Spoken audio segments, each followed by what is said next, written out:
بسم اللہ الرحمن الرحیم۔ شروع اللہ کے نام سے جو بڑا مہربان اور نہایت رحم والا ہے۔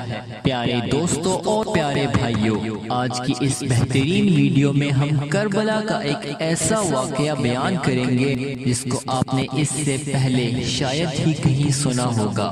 یہ واقعہ حضرت امام حسین رضی اللہ تعالی عنہ کے گھوڑے کے بارے میں ہے۔ اس ویڈیو میں ہم بات کرنے والے ہیں کہ حضرت امام حسین رضی اللہ تعالی عنہ کے گھوڑے کی، حضرت امام حسین رضی اللہ تعالی عنہ کے گھوڑے کا نام کیا تھا، ان کے پاس یہ گھوڑا کہاں سے آیا تھا اور اس گھوڑے کی کیا خوبیاں تھیں۔ اس ویڈیو میں آپ حضرت امام حسین رضی اللہ تعالی عنہ کے گھوڑے کے بارے میں تفصیل سے جانیں گے اور اس کے ساتھ ساتھ آپ کربلا کے میدان میں اس گھوڑے کی وفاداری کا ایک واقعہ بھی سنیں گے جسے سن کر آپ کی آنکھیں اشک بار ہو جائیں گی۔ یہ گھوڑا ایران کے بادشاہ نے نبی کریم صلی اللہ علیہ وسلم کو تحفے میں دیا تھا۔ دوستو، حضرت امام حسین رضی اللہ تعالی عنہ کے گھوڑے کا نام ذوالجناح تھا۔ نبی کریم کا یہ معجزہ ہے کہ آپ جس بھی گھوڑے پر ایک بار بیٹھ جایا کرتے تھے اس گھوڑے کی عمر بڑھ جایا کرتی تھی اور وہ گھوڑا کبھی بوڑھا نہیں ہوتا تھا۔ یہی وجہ ہے کہ ذوالجناح اتنے سال گزرنے کے باوجود بھی کربلا کے میدان میں صحت مند اور چاقو چوبند تھا۔ حضرت امام حسین رضی اللہ تعالی عنہ کے اس گھوڑے کی خوبصورتی اور تیز رفتار کی وجہ سے اس کا نام ذوالجناح رکھا گیا۔ ذوالجناح کا مطلب ہے دو پروں والا۔ جب بھی یہ گھوڑا جنگ کے میدان میں دشمن پر حملہ آور ہوتا تھا تو یوں لگتا تھا کہ یہ گھوڑا دوڑ نہیں رہا، گویا اڑ رہا ہے، اسی لیے اسے ذوالجناح یعنی دو پروں والا گھوڑا کہا جانے لگا۔ حضرت امام حسین رضی اللہ تعالی عنہ کو بچپن ہی سے اس گھوڑے سے بہت محبت تھی۔ ایک بار حضرت امام حسین رضی اللہ تعالی عنہ نے اپنے نانا نبی کریم صلی اللہ علیہ وآلہ وسلم کے پاس گئے۔ اس وقت آپ صلی اللہ علیہ وسلم اس گھوڑے کے پاس موجود تھے۔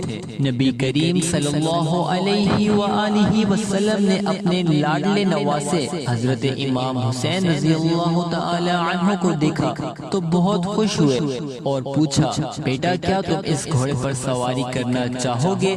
یہ سن کر حضرت امام حسین رضی اللہ تعالی عنہ نے ہاں میں جواب دیا۔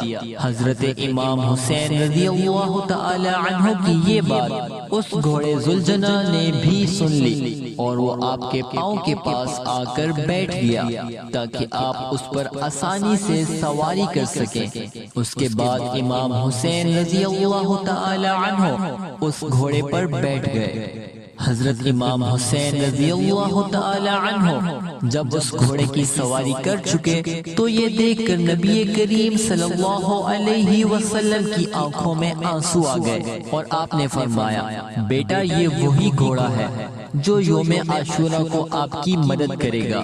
اس دن نبی کریم صلی اللہ علیہ وسلم نے وہ گھوڑا حضرت امام حسین رضی اللہ تعالی عنہ کے حوالے کر دیا اور یوں نبی کریم صلی اللہ علیہ وسلم کا ذوالجناح حضرت امام حسین رضی اللہ تعالی عنہ کے پاس آ گیا۔ کربلا کے میدان میں ذوالجناح نے حضرت امام حسین رضی اللہ تعالی عنہ سے وہ وفا کی۔ کربلا کے میدان میں ذوالجناح نے حضرت امام حسین رضی اللہ تعالی عنہ سے وہ وفا کی کہ خود وفا بھی ذوالجناح پر ناز کرنے لگی۔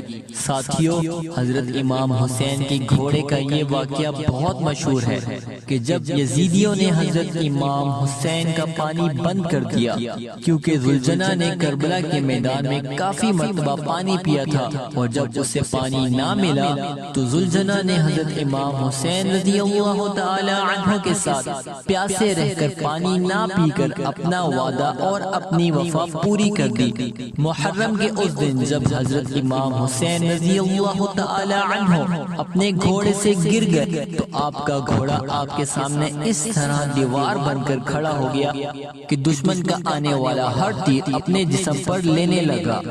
زلجنا کو اتنے زیادہ تیر لگے کہ ان کے جسم کا کوئی بھی حصہ ایسا نہ تھا جہاں تیر نہ لگا ہو، لیکن روایت میں آتا ہے کہ اتنے زیادہ تیر لگنے کے باوجود بھی حضرت امام حسین رضی اللہ تعالی عنہ کے اس گھوڑے زلجنا نے 60 سے زیادہ دشمنوں کو موت کے گھاٹ اتار دیا۔ اس کے بعد ظالموں نے جب حضرت امام حسین اور ان کے سارے ساتھیوں کو شہید کر دیا تو حضرت امام حسین کا ایک گھوڑا یعنی زلجنا اہل بیت کے چاروں طرف چکر لگانے لگا۔ پھر زلجنا حضرت امام حسین کے جسم کے پاس آ کر رک گیا اور زلجنا نے اپنی پیشانی کو حضرت امام حسین کے خون سے تر کر لیا۔ پھر زلجنا نے اپنے پاؤں کو زمین پر اس زور سے مارا کہ پورے میدان میں سناٹا چھا گیا۔ یہ دیکھ کر دشمنوں کے بھی پسینے چھوٹ گئے۔ اس وقت عمر سعد کی نظر اس گھوڑے پر پڑی تو کہنے لگے اس گھوڑے کو میرے پاس لایا جائے۔ یہ گھوڑا اللہ کے نبی کریم صلی اللہ علیہ وسلم کے گھوڑوں میں سے ایک بہترین گھوڑا ہے۔ عمر سعد کے کہنے پر لوگ اسے پکڑنے کے لیے دوڑنے لگے۔ جیسے ہی لوگ زلجنا کے قریب گئے، زلجنا نے اس زور سے اپنا پاؤں مارا کہ ان کو وہاں سے بھاگنے کا موقع بھی نہ ملا۔ یہ دیکھ کر عمر سعد چلایا اور کہنے لگا اس کو اس کے حال پر چھوڑ دو، دیکھتے ہیں یہ کیا کرتا ہے۔ پھر وہ گھوڑا لوگوں کے ہجوم سے نکل کر حضرت امام حسین رضی اللہ تعالی عنہ کے جسم اطہر کے پاس آ کر اس طرح رونے لگا جیسے کہ کوئی انسان کسی جوان کی موت پر روتا ہے۔ اللہ اکبر۔ پھر وہ دشمنوں کا لشکر حضرت امام حسین رضی اللہ تعالی عنہ کے اس گھوڑے کو حاصل کرنا چاہتا تھا، کیونکہ وہ گھوڑا نبی کریم صلی اللہ علیہ وسلم کے گھوڑوں میں سے ایک بہترین گھوڑا تھا۔ گھوڑے نے اپنے آپ کو نہر فرات کے حوالے کر دیا، کہنے لگا کہ جب میرا سوار ہی نہیں رہا تو اب میں کیا کروں گا۔ یہ کہتے ہوئے وہ گھوڑا نہر فرات میں ڈوب گیا۔ اس طرح حضرت امام حسین رضی اللہ تعالی عنہ کی شہادت کے بعد ان کا گھوڑا بھی اس دنیا سے چلا گیا۔